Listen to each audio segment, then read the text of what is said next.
और लगेज छोड़ के उतर गया। वीडियो बनाने के चक्कर में वीडियो बनाता रहा। आजकल तो भाई इतने सीन होने लग गए हैं फ्लाइट्स के, क्रैशिंग के, और लोकल तो हेल्पफुल लग रहे हैं, लेकिन पानी कितना साफ है यार। और अगर ड्राइवर जो है वो खुद ही सिगरेट पीने वाला हो तो और बढ़िया। पता नहीं क्या पंगा हो गया। कहता नीचे जा। अरे मैंने कहा भाई बस में गया, नीचे नहीं गया। कहता नहीं नीचे जा। जय हिंद, नमस्ते, आदाब, सत श्री अकाल और सबको राम राम। कैसे हैं आप सब लोग। आज की ताज़ा खबर यह है कि हम खड़े हैं ग्रीस के दूसरे सबसे बड़े शहर थेसलोनिकी में, और हम जाने वाले हैं आज यहाँ से अल्बानिया की कैपिटल तिराना।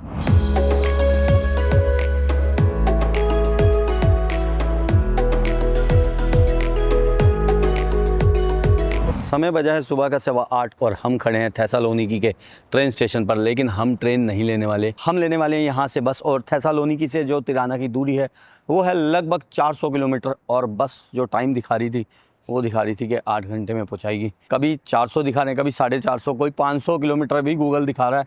अब के किस रूट से ले जाएंगे पता नहीं। और आज ना मैंने 1 मिनट की कीमत जानी है क्या होती है। मैं एक्चुअली बस पे आया था यहाँ तक, और बस स्टॉप पे खड़ा था तो एक लड़की थी। एक्चुअली पूछ लेना चाहिए किसी से भी, कभी आप हो ना कहीं आ रहे हो तो लोकल से ज़रूर पूछ लो। ये गूगल वगैरह बहुत बार धोखा दे देते हैं। तो वहाँ एक लोकल लड़की थी। मैंने कहा ट्रेन स्टेशन के लिए इसी साइड जाना है ना। सबसे बड़ी दिक्कत कई बार क्या हो जाती है, हम ऑपोजिट साइड खड़े हो जाते हैं जाके, कई बार होता है। तो मैंने उससे पूछा ट्रेन स्टेशन इधर ही जाएगी। अब वो बेचारी अच्छी थी, उसने मदद करनी शुरू कर दी। उसने देखा, कहती ये बस जाएगी वो बस जाएगी। लेकिन एक बस जा रही थी 16 मिनट बाद और एक बस जा रही थी 23 मिनट बाद, और मैं टाइम पे ही पहुंच रहा था। मेरे को था कि मेरे 15 मिनट में तो यहीं आ जाऊंगा, लेकिन 15 मिनट बाद तो अभी बस आनी थी। तो हुआ क्या, उसने कहा एक जो बस है वो पिछले स्टॉप से जाएगी, लेकिन जाएगी 1 मिनट बाद, अगर तू पकड़ सकता है तो। और मेरा लगेज भी टूट गया उस चक्कर में भागने में। तो मैंने 1 मिनट में वो बस पकड़ ली, जिसने मुझे 15 मिनट बाद यहाँ आके उतार दिया। और एक और बात थी कि टिकट पे कहीं भी मेंशन नहीं था बस की कि न्यू स्टेशन है ओल्ड स्टेशन है, सिर्फ लिखा था ट्रेन स्टेशन। और उस लड़की ने मुझसे पूछा न्यू पे जाना है ओल्ड पे। मैंने यार टिकट पे तो कहीं नहीं लिखा। फिर मैंने दिखाया, क्योंकि मैं गूगल मैप ऑलरेडी लगा रखा था। तो कहती हाँ ठीक है, तू ठीक साइड पे खड़ा है, लेकिन वो 1 मिनट में बस जाएगी, वो पकड़ ले। तो 1 मिनट में वो बस पकड़ के आ गया मैं यहाँ। ये जो बस सर्विस है ना, अभी तक तो मुझे बेकार लगी है इनकी। अल्वा वाले और यही बस मिल रही थी। फ़्लाइट ले रहा था तो पहले वो एथेंस होके जाती, 4.5-5 घंटे में कम से कम फ़्लाइट पहुंचा रही थी। और फिर वही लफड़ा, पहले एयरपोर्ट जाओ 4 घंटे 5 घंटे पहले, और फिर लगेज भारी है आपका, सिक्योरिटी चेक कराओ। वो झंझटों से अच्छा है कि अगर 5 घंटे की फ़्लाइट हो ना तो 8 घंटे की बस पकड़ लो, ज़्यादा ईजी रहती है, क्योंकि बहुत जल्दी आपको आना नहीं पड़ता। अभी मैं यहाँ पहुँच गया था 8:30 बजे से पहले ही। 8 बजे हम पहुँच गए थे यहाँ पर, 8:15 अभी बजे हैं। लेकिन ये कह रहे हैं कि बस जाएगी 9 बजे आई थिंक। और ड्राइवर से पूछ रहा हूँ तो उन्हें इंग्लिश आती नहीं। अल्बानिया का ड्राइवर है, कह रहा अल्बानिया, पता नहीं यार बस तो यही है। और इनकी ना टिकट पे भी कहीं नहीं लिखा था कि कहाँ आना है, बस लिख दिया ट्रेन स्टेशन। और ट्रेन स्टेशन कोई छोटे तो होते नहीं, ये बड़ा सा ट्रेन स्टेशन है। ट्रेन कोई मिल नहीं रही थी, ट्रेन चेक की, नॉट अवेलेबल। और ये बस मिली यहाँ पर आके। ये भी ऐसी टूटी फूटी, जैसे काम चला के इंग्लिश बोल लिए। लगेज हमारे पड़े और बस जाने को तैयार है। 9 बजे बोल रहे थे कि बस जाएगी। हम कुछ खा लेते हैं। अगर आप कभी आओ ग्रीस तो यार ये बहुत बढ़िया एक शॉप है। मुझे नहीं पता ये एथेंस में है नहीं है, थेसलोनिकी में मैंने कई जगह देखी, और इनका बहुत ही फ्रेश सा फूड होता है। देख के ही बहुत अच्छा सा लगता है फूड। और अभी तो ये कम वैरायटी है, किसी किसी जगह तो बहुत ज़्यादा होती है, बहुत बड़ी वैरायटी होती है। चलो यार ब्रेकफास्ट कर लेते हैं, फिर पता नहीं कहाँ रोकेंगे कहाँ नहीं। 8:25 होने के बाद, और मैंने ली है भाई चीज़ पाई। वेज मिल जाए ना जहाँ पर, वहाँ वेज खाने में बहुत मज़ा आता है। नॉन वेज सम टाइम मजबूरी हो जाती है, लेकिन यहाँ पर वेज ऑप्शन है तो हमने चीज़ पाई ली है। और हॉट कॉफ़ी का भी आपको बता दूँ, ये पूछते हैं सिंगल या डबल। सिंगल है 2.40 यूरोज़ की, और डबल है 2.70 यूरोज़ की। 240 और 270 मान लो भारतीय रुपए में। और बस ग्लास का फ़र्क है, सिंगल और डबल का चक्कर जो है, छोटा ग्लास और बड़ा ग्लास। ट्रेन स्टेशन देख लेते हैं थोड़ा सा। और जो ये बसेस है ना, इनका एक और चक्कर है, अगर आप थर्ड पार्टी ऐप से बुक कराते हो तो ये सीट फिर आपने जो बुक कराई है ना वो देते ही नहीं। दूसरी बार हो गया मेरे साथ ऐसा। पहले हम जा रहे थे बातूमी से तिबलिसी, तब भी हमने जो सीट बुक कराई थी वो सीट नहीं मिली हमें। अभी भी मैंने जो सीट बुक कराई थी वो इन्होंने नहीं दी मुझे। तो बेटर ये है कि अगर आप घूमते फिरते जिस भी शहर में आप रह रहे हैं उसके ट्रेन स्टेशन के पास आ जाएं, और आपको आगे कहीं जाना है, बस पे जाना है, तो बस की टिकट उस ट्रेन स्टेशन से आगे पहले ही ले लें। और ज़्यादातर यूरोपियन कंट्रीज़ में जो है ना, वो ट्रेन स्टेशन से ही बसेस चलती हैं। कहीं और से भी चलेगी तो भी ज़्यादातर आपको ट्रेन स्टेशन से बस मिल जाएगी। और हम कहाँ जा रहे हैं और क्यों जा रहे हैं? हम जा रहे हैं भाई तिराना प्लान नहीं था मेरा, मेरे को एथेंस जाना था, लेकिन मन नहीं किया एथेंस जाने का, क्योंकि मैंने फैमिली को वादा किया है कि ग्रीस हम साथ में जाएंगे। और यहाँ आ गया था इनकी वजह से, जो मुझे अभी दिखे अलेक्जेंडर द ग्रेट, इनके चक्कर में, इतिहास के चक्कर में मैं यहाँ आ गया था। बाकी ग्रीस का जो टूरिस्ट वाला एरिया है, एथेंस, मायोकोनेस, सेंटोरिनी, वो कभी फैमिली के साथ घूम लेंगे। और ये है ट्रेन स्टेशन, प्लेटफॉर्म, साफ़ सुथरा प्लेटफॉर्म है। चलते हैं, अपनी बस पकड़ लेते हैं। यहाँ पर कोई किसी का नहीं होता, छोड़ के चल देंगे। कहेंगे आपको टाइम दिया था 8:30 का, लिखा हुआ दिखा देंगे, अपनी गलती मानेंगे नहीं। कह रहे थे हम 9 बजे जाएंगे, टाइम जो टिकट पे था वो था 8:30 का। खड़ी हुई है हमारी बस अभी। हमेशा बस की नंबर प्लेट की फ़ोटो ज़रूर ले लें। हो सकता है आप वीडियोग्राफी करते हो, लेकिन फ़ोटो कहीं सेंड करने के लिए और क्विकली देखने के लिए ज़रूर होनी चाहिए। और ये जो एक्सपीरियंस है ना, ये आपको बहुत बार फ़ायदा करा देता है। मैंने सोइयों बार फ़ोटो खींची होगी ऐसे, बस की, टैक्सी की, और एक बार काम भी आ गई थी। हुआ ये था कि हम इंडोनेशिया जकार्ता में थे, होटल पे उतरे, टैक्सी की मैंने फ़ोटो ले ली, थोड़ी सी आदत बनी हुई थी। मेरे जो दोस्त थे मेरे साथ, वो फ़ोन ही भूल गए थे टैक्सी में अपना। हमने की तो ऊबर से ही बुक थी, लेकिन उस समय ऊबर जो थी उसका नंबर नहीं आ रहा था। तो हमने देखा कि भाई नंबर तो आ नहीं रहा, टैक्सी कैसे पकड़े। फिर मैंने जो फ़ोटो ली थी हमने ऊबर वालों को भेजी, फिर वो ऊबर वाला वापस आया और हमारे को जो हमारा फ़ोन था वो मिल गया था इस तरीके से। और ज़्यादा ना परेशानी नहीं हुई। अगर टैक्सी नंबर नहीं होता तो और परेशान होते। ऑलरेडी मेरे जो दोस्त थे वो बेचारे परेशान हो रहे थे, क्योंकि फ़ोन, आपको पता है फ़ोन वगैरह रह जाए बड़ा मुश्किल हो जाता है।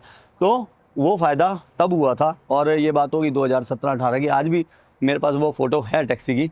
तो ऐसे आपको फ़ायदा हो जाता है सम टाइम, और परेशानी ज़्यादा नहीं होती। सब लोग बस में बैठ गए हैं, हम भी अब बैठ लेते हैं चल के बस में अंदर। यार बस तो ठीक है, और मुझे लगता है फ़्लाइट से ज़्यादा कंफर्टेबल रहती है बसेस। हमारा सीट नंबर है 29, पहले 7 था, फिर दिया इन्होंने मुझे 25। जैसे मैंने आपको बताया था यहाँ के बदल देते हैं।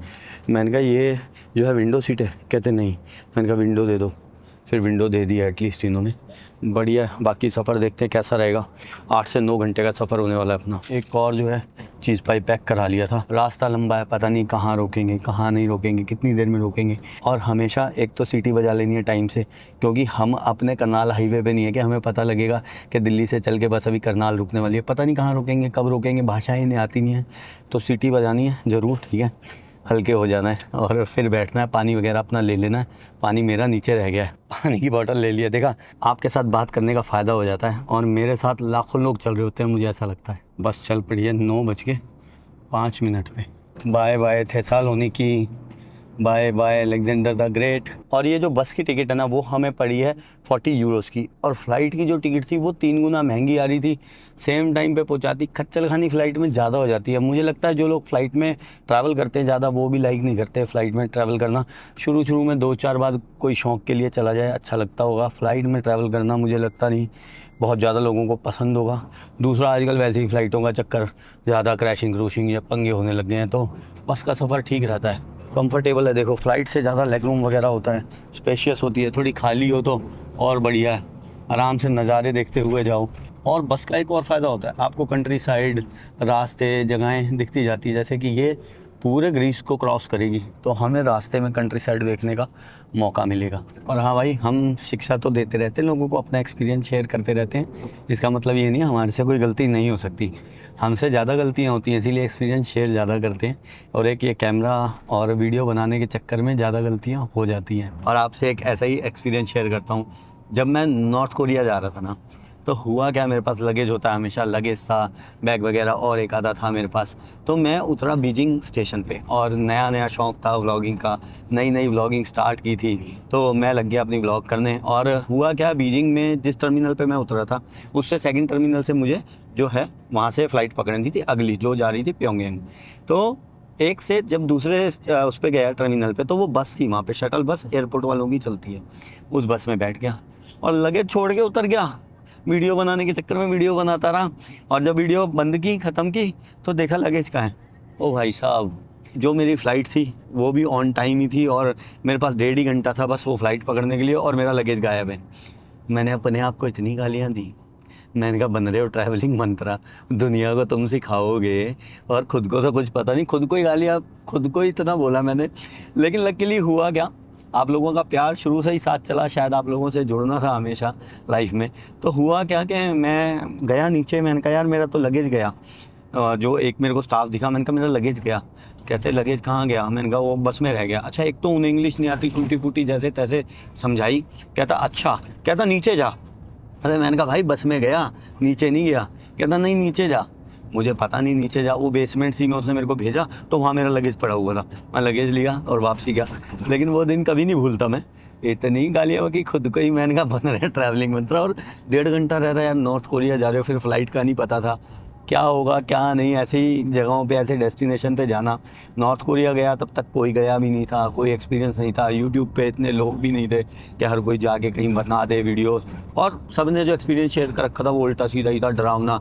गोरों ने तो सारी वीडियो एक जैसी बना रखी थी कि यहाँ पर बैग चेक हो गया। यार बैग वगैरह तो सब जगह ही लगेज चेक होता है, हर जगह ही होता है, कहाँ नहीं होता, स्कैनिंग होती है। तो खैर चलो उस हम बात पे नहीं जाते, अपन अपनी हंसी वाली बात पे आते हैं। ऐसी बहुत सारी कहानियाँ हैं मेरे पास, अगर आप कहेंगे तो बीच बीच में कभी सुनाते रहेंगे।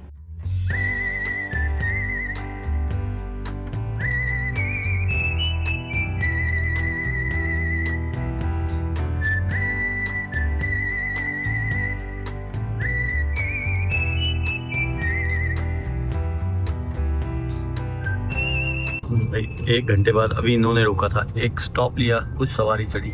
ये है वेरिया टाउन, अभी हम ग्रीस में ही हैं।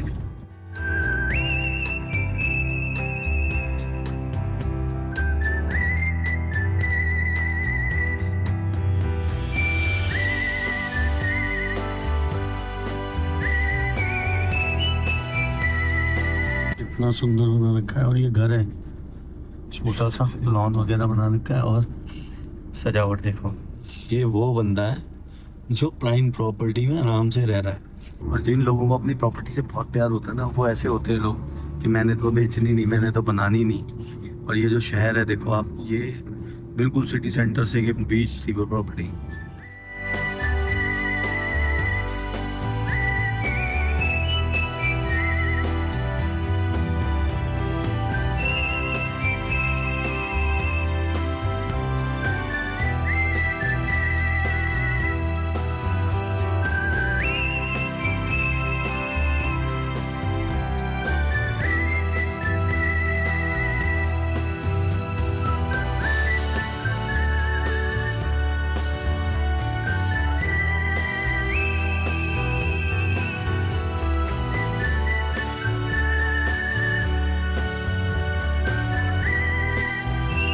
दो घंटे बाद बस ने लिया है एक ब्रेक। अभी हम ग्रीस में ही हैं, अभी हमने दूसरे किसी देश में एंट्री नहीं की। और ये देखो यार, निकलते ही बंद पड़ा है, इसकी हालत ही बता रही है ये बंद है। और थेसालोनिकी से हम लगभग 150 किलोमीटर आ गए हैं, कहीं बीच में हम थेसालोनिकी और अल्बानिया के बॉर्डर के। और ये है खूबसूरत सी एक जगह। बस चलने को अपनी तैयार है। देखो मैंने क्यों कहा था फ़ोटो खींच लेना। अब ये दोनों बसें देखो साथ साथ में लग गई हैं, और दोनों सेम कंपनी की हैं, ठीक है, सेम एक जैसी सी शक्ल की दिख रही हैं। और बेटर आप पहचान पाएंगे अगर आपके पास फ़ोटो होगी तो। 10 मिनट का ब्रेक दिया था, और बस का ये भी फ़ायदा है, चाहे 10 मिनट के लिए रुकेगी, रुकती हुई जाएगी। अगर 8 घंटे का रास्ता है तो एटलीस्ट 3 से 4 बार रुक जाएगी। आप लोग जो फ़्लाइट में ट्रैवल करते हैं ना, वो मुझे बताना क्या मैं सही हूँ या गलत हूँ। 4 घंटे की फ़्लाइट से अच्छा 8 घंटे की बस है या नहीं है। फिर आजकल तो भाई इतने सीन होने लग गए हैं फ़्लाइट्स के, क्रैशिंग के और कोई ना कोई इमरजेंसी लैंडिंग के, और उसके अलावा ज़्यादा पैसे देने, बैगेजेस वगैरह। 4 घंटे पहले पहुँचो, तो मेरे हिसाब से 4 घंटे की फ़्लाइट अगर लेनी है तो उससे अच्छी 8 घंटे की बस है। आपका क्या मानना है? चल पड़ी है जी सवारी आगे, क्रॉस दे बनो।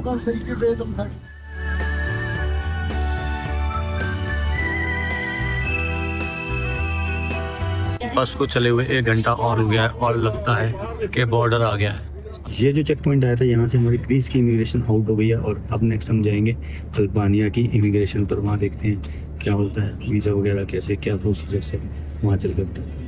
लो भाई, एक और कंट्री का जो है वो इमिग्रेशन हमने क्लियर कर लिया है, जो है अल्बानिया। और कुछ भी नहीं मांगा उन्होंने, पासपोर्ट मांगा, खुद ही वीज़ा देखने लगे।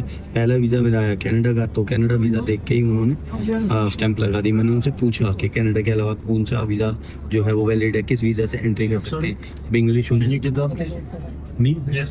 और बस से नीचे उतार लिया था मुझको कस्टम चेकिंग के लिए, लगेज खुलवाया, देखा सब कुछ, और ऊपर आने दिया। तो मैं आपको बता रहा था कि मैंने उनसे पूछा कि कनाडा वीज़ा के अलावा कौन से वीज़ा पे आप एंट्री दे देते हो।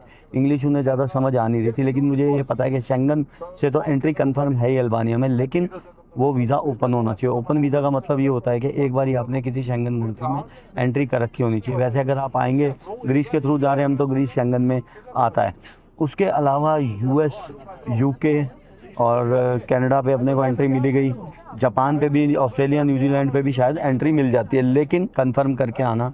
रूल्स वगैरह बदलते रहते हैं हमें इमिग्रेशन के हमेशा, और कभी भी आप आ रहे हैं ऐसे देशों में जहाँ आपको लगता है कि एंट्री हो जाती है, या तो आप कंफर्म हो।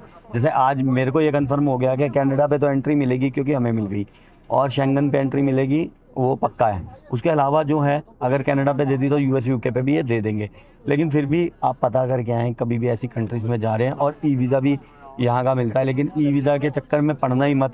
जैसे जॉर्जिया, आर्मीनिया वाले पंगा करते हैं ना, आर्मीनिया वाले तो देते ही नहीं, वो सही करते हैं, वो वीज़ा ही नहीं देते ई वीज़ा अगर आपके पास कोई बड़ा वीज़ा नहीं है तो। लेकिन जॉर्जिया क्या करता है कि वो वीज़ा दे देता है और डिपोर्ट कर देता है, वो गलत है। या तो वीज़ा ही मत दो, आप चेक कर लो भाई पहले ही कि आपके पास कोई वीज़ा होना चाहिए, तो आप एंट्री मतलब वीज़ा दो, नहीं तो वीज़ा ही मत दो। जॉर्जिया क्या करता है, ई वीज़ा दे देता है, फिर वो एंट्री नहीं देता, डिपोर्ट करता है। तो ई वीज़ा यहाँ का भी ना ही लेना मेरे हिसाब से, क्योंकि ये क्या है, आसपास जो है यूरोपियन कंट्रीज से घिरा हुआ है अल्बानिया भी, और अल्बानिया भी यूरोप में ही है, ईस्टर्न साउथ ईस्टर्न यूरोप में पड़ता है। तो यहाँ से भी डंकी रूट बनेंगे, वैसे तो वो आने ही नहीं देते। अगर आपके पास शेंगन वीज़ा नहीं है तो यूरोप में जो भी रुकने वाली फ़्लाइट्स हैं आजकल शायद वो हॉल्ट भी नहीं देती, मतलब आपको स्टॉप ओवर भी नहीं देगी। तो ये है सारी वीज़ा की कहानी कि कनाडा पे हमें एंट्री मिल गई है, शेंगन पे यहाँ पर एंट्री मिल जाती है। ई वीज़ा है जिसके भरोसे मत आना कभी भी ऐसी जगह। फैमिली के साथ आ रहे हो, वेल ट्रैवल्ड हो, फिर एक अलग बात हो सकती है। वैसे खाली वीज़ा पे या कभी एक आध बार कहीं है और ई वीज़ा के लालच में कि ई वीज़ा लग जाएगा तो मत आना। Welcome to Albania. ग्रीस की मुख्य खेती की बात करें तो ग्रीस में मुख्य खेती होती है ऑलिव्स की और अंगूर की, जिनसे बनती है यहाँ पर वाइन। ग्रीस की वाइन भी बहुत फेमस है, और कुछ कुछ जगह पर गेहूं की और जौ की भी खेती यहाँ पर होती है। और एक और बात, बॉर्डर पे हमें करेंसी वाले मिले थे, करेंसी चेंज हो गई है, शायद यहाँ की जो करेंसी है वो है लेकिन यूरो भी यहाँ पर चल जाता है। अभी वहाँ जाके देखेंगे, यूरो ले लेते हैं, लेके चलती है, कार्ड वगैरह का क्या सिस्टम है, तो वो जब हम शहर पहुँच जाएंगे तिराना तभी देख लेंगे।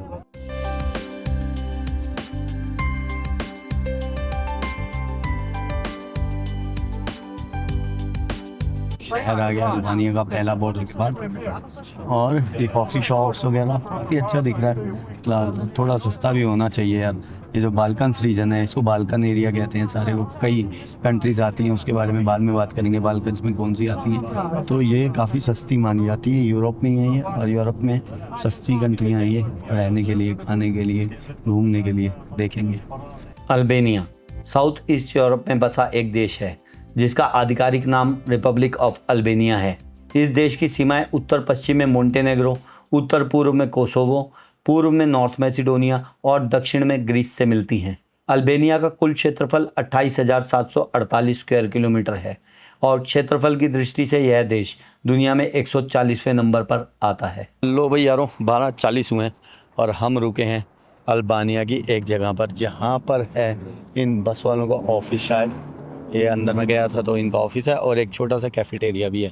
अब बस में जो ये सिगरेट पीने वाले होते हैं ना, ये ज़रूर होने चाहिए, इनकी वजह से बस रुकती ज़रूर है, कहीं ना कहीं स्टॉप लेती है। और अगर ड्राइवर जो है वो खुद ही सिगरेट पीने वाला हो तो और बढ़िया, फिर वो बाहर उतर के सिगरेट पिएगा तो हर 2 घंटे में बस रोकता रहेगा थोड़ी थोड़ी देर के लिए अपनी सिगरेट के लिए, और हमें आराम मिल जाएगा उसमें। तो भाई मैं अंदर आया था कैपेचिनो लेने, तो कहती या तो अल्बानिया के पैसे दे या यूरो दे। मैंने कहा कितने यूरो? एक बारी बोली कुछ यूरो, फिर बोली नहीं। लेडी है बढ़िया बेचारी, लेकिन क्या करे, वो समझ ही नहीं पा रही, इंग्लिश भी नहीं समझ रहे बिल्कुल भी। अब लैंग्वेज की प्रॉब्लम होगी लगता है। कहीं शहर वगैरह में जाके ना भी हो जहाँ टूरिस्ट एरियाज होते हैं, लेकिन यहाँ पर ऐसी जगह पे जहाँ गाँव सा है कोई, या छोटा शहर होगा इनका कोई, लोकल तो हेल्पफुल लग रहे हैं, लेकिन ये तो तमाशा ही बन गया है। कितने लिए कॉफ़ी के? Τώρα είναι εντάξει. Okay 2 Εντάξει. 2 okay thank you. She is a good lady, There. Very beautiful you are. Thank you, cheers. Coffee लिए 2 यूरो की मिली है। अच्छा, एक और चक्कर रहता है, वो वहाँ जाके देखेंगे जहाँ पर लोकल करेंसी भी चलती है और ये यूरो डॉलर भी चलते हैं। वहाँ यूरो डॉलर में देना महंगा पड़ता है, कई बारी उनकी करेंसी में सस्ता पड़ता है। तो इसका चेक करेंगे। ये हुआ कहाँ था, शायद कंबोडिया में। कंबोडिया में क्या होता था, मान लो 100 रुपये का यूरो है, अब उनके वहाँ पे 90 रुपये की चीज़ कोई मिल रही है तो वो 1 यूरो मांगते थे, यानी हमारे 100 रुपये जाते थे, उनकी लोकल करेंसी में तो वो 90 रुपये लगते थे। तो कुछ ऐसा सीन रहता है। इसका चेक करेंगे। यहाँ यूरो भी ले रहे हैं और लेकी इनकी करेंसी है वो भी ले रहे हैं। यूरो लेके ज़्यादा खुश है शायद। तो फिल्म India. इंडिया, हाँ, film Bollywood. Boleh. Maresi. So telehoras. Para minasal ko. हाँ ठीक है, Lepi puli. Puli. Lepi. So telehoras. Di film India. Film India. Film या Korea. Very good. Maresi. Olas de Albania. Mono to lepi. Sa internet. Lepi. और ये तारीफ आप समझ ही रहे होगे कि बॉलीवुड की हो रही है। ऐसे हमारे साथ ही हैं शायद बस में, सेम बस। No. ओके। कॉफ़ी कोई बहुत अच्छी नहीं है। 2 यूरो की जो कॉफ़ी हम वहाँ ले रहे थे ना ग्रीस में, वो अच्छी थी। वो जो शॉप मैंने दिखाई थी ना ग्रीस वाली, उसकी कॉफ़ी बहुत अच्छी थी, उसका खाना भी बहुत बढ़िया था। चल पड़ी है हमारी बस। बॉलीवुड ने भी ना पूरा नाम रोशन कर रखा है भारत का, और ख़ासकर जो यूएसएसआर के अंडर कंट्रियाँ होती थी ना, उनमें तो बॉलीवुड की बहुत पकड़ है। और जो मिडल ईस्ट की कंट्रियाँ, वहाँ पर शाहरुख खान की जो दीवानगी है वो बहुत ज़्यादा बॉलीवुड ने भी हमारा नाम बढ़िया कर रखा है। और लैंग्वेज की बात मैं कर रहा था, लैंग्वेज अगर कोई प्यार से आपसे बोल रहा है ना तो समझ आ जाती है, और गुस्से में कोई बोल रहा है तो समझ आ जाती है। ज़रूरी नहीं है कि वो वर्ड्स क्या हो, ना समझ आ रहा हो। एक भी वर्ड इनका मुझे नहीं समझ आ रहा था, लेकिन प्यार से कोई बोल रहा है तो समझ आता है, गुस्से से कोई बोल रहा है तो समझ आता है। अब जैसे हमारे, जब हम लोग कभी जाते हैं एशिया वगैरह में जाते थे, खासकर थाईलैंड में, उनके आगे अगर गाली निकल जाए ना मुंह से, उनको तो इंडियंस की इतनी आदत हो गई, थाईलैंड वालों को तो जैसे थोड़ी सी भी गाली कहता हूँ नो नो। तो लैंग्वेज आए ना आए, प्यार में और गुस्से में कोई बोलता है तो पता लग जाता है कि ये बंदा पहाड़ का देख के। एक बार तो अल्लाह समझ गया था, यहाँ पे कोई यूट्यूबर है, मैंने कहा फंस गए, पता नहीं अच्छा समझेंगे या बुरा मानेंगे। इन्होंने भाई हमारे भारत को अच्छा कहा, हम इनके देश को 100 बार अच्छा कहेंगे। चाहे इस रेस्टोरेंट की कॉफ़ी कुछ खास नहीं थी, लेकिन अल्बानिया दुनिया के टॉप कॉफ़ी लविंग नेशंस में से एक है। यहाँ हर छोटे से छोटे रेस्टोरेंट में भी कैफ़ेस मिल जाएंगे, और अल्बानियंस अपने रोज़ की रूटीन में भी कॉफ़ी को एक रिचुअल की तरह मानते हैं। अल्बानियन लोग अपनी हॉस्पिटैलिटी के लिए भी बहुत मशहूर हैं, और यहाँ मेहमान को गॉड्स गेस्ट माना जाता है। स्टॉप्स आने स्टार्ट हो गए हैं, एक सवारी तो उतरी है, लेकिन अभी बहुत टाइम है, 1:30 बजा है, और बस ने पहुंचना है लगभग 4:30 से 5 बजे। सकरे रोड, पहाड़ियाँ, छोटे छोटे बढ़िया से सुंदर घर, ग्रीनरी, सुंदर लग रहा है पहली नज़र में ये देश। अल्बानिया की लैंग्वेज की बात करें तो अल्बानिया की ऑफिशियल लैंग्वेज को अल्बानियन कहते हैं, और अल्बानियन लैंग्वेज दुनिया की सबसे पुरानी इंडो यूरोपियन लैंग्वेजेस में से एक है, और ये दुनिया में सिर्फ यहीं बोली जाती है। ये है लेक ऑरिड, बहुत ही खूबसूरत जगह है ये, विश्व की है। यहाँ रुकने का प्लान किया करता था मैं, और मुझे था कि नॉर्थ मैसिडोनिया से कभी इस तरफ आऊँगा तो पहले इस लेक पे रुकेंगे, नॉर्थ मैसिडोनिया की साइड में। तो ये 2 देशों को लगती है, ये यहाँ भी लगती है अल्बानिया को, और ये लगती है नॉर्थ मैसिडोनिया को। जो लोग ट्रैवलर्स हैं वो जानते हैं इस जगह को। इसके बीच में से बॉर्डर बटा हुआ है, उस तरफ नॉर्थ मैसिडोनिया है, वो जो पहाड़ दिख रहे हैं आपको वो नॉर्थ मैसिडोनिया में, वहाँ पर भी कुछ घर हैं, और ये वाली साइड जहाँ हम चल रहे हैं ये अल्बानिया है। ये झील दुनिया की सबसे पुरानी और गहरी झीलों में से एक है। ऐसा माना जाता है कि ये झील 35 लाख साल पुरानी है, और ये झील आज एक यूनेस्को वर्ल्ड हेरिटेज साइट में है। तुक्के में ही पहुँच गए इस जगह पर, जहाँ कभी सोचा करते थे कि आएंगे, और ये जगह हमेशा से बकेट लिस्ट में थी। जब यूट्यूब भी नहीं करता था तब एक बार इस साइड का प्लान बनाया था, नॉर्थ मैसिडोनिया, बुल्गारिया, अल्बानिया, ये सारी जगह का, बाल्कन्स का।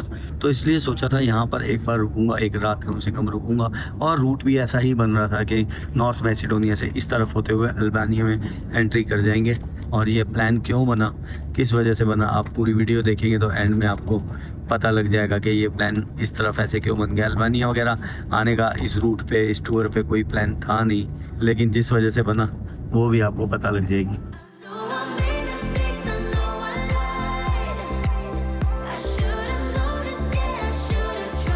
पानी कितना साफ है यार, और ये एक और बात के लिए फेमस है, पूरे विश्व में 200 ऐसी प्रजातियां हैं जो इस लेक ओरिड में ही पाई जाती है, यहीं पर मिलती है वो प्रजातियां।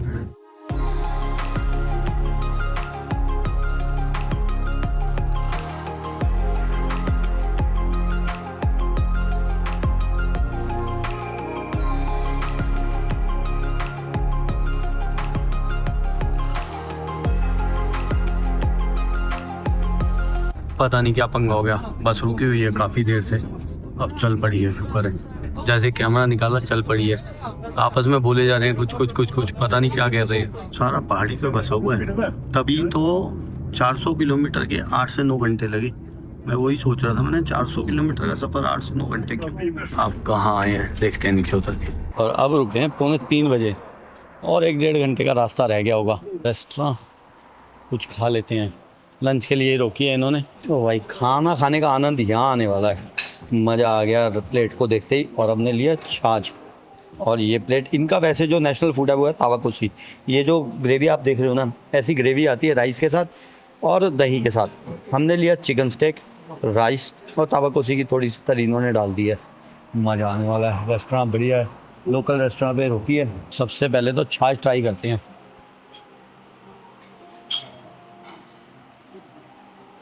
बिल्कुल सेम अपनी अमूल जैसे, बिल्कुल सेम।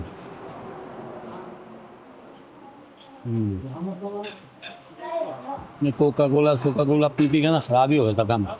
बहुत दिनों बाद थोड़ा खाना मिल रहा है जो देखने में भी अच्छा लग रहा है और पेट भी भर देगा। शौरमा वर्मा पिज़्ज़ा पास्ते मिल रहे थे सब जगह। भूख थी नहीं मुझे, ये खाना देख के ना मुझे भूख लगी थी, मज़ा आ गया। और बिल आया भाई 7 यूरो का। मैंने बिल पूछा, उन्होंने सीधा यूरो ही बोले, कहते 7 यूरो। बस चलने को तैयार है, कोई पूछ नहीं रहा। आगे बैठ गए तो बैठ गए, भैया टाइम से चढ़ लेना, खुद ही ध्यान रखना, कोई सवारी सुवारी किसी की नहीं होती कहीं भी। तिराना अब भी जो है वो 62 किलोमीटर है और 1 घंटा 14 मिनट का सफ़र दिखा रहा है।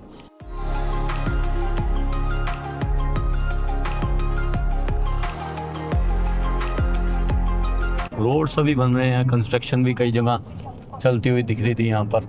अल्बानिया जो है वो अन्य यूरोपीय कंट्रियों की तरह बहुत कोई अमीर कंट्री नहीं है।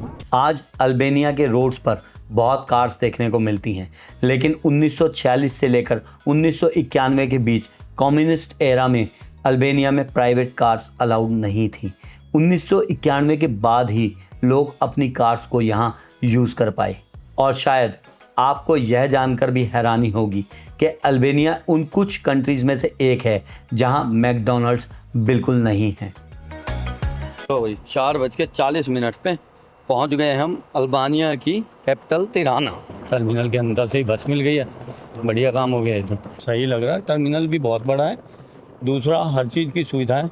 पीछे जो है ये बस कंपनीज़ के ऑफिस है बहुत सारे, इधर खाने पीने का, उधर भी रेस्टोरेंट थे पीछे भी, और डायरेक्ट बस अंदर से ही चल रही है टर्मिनल के।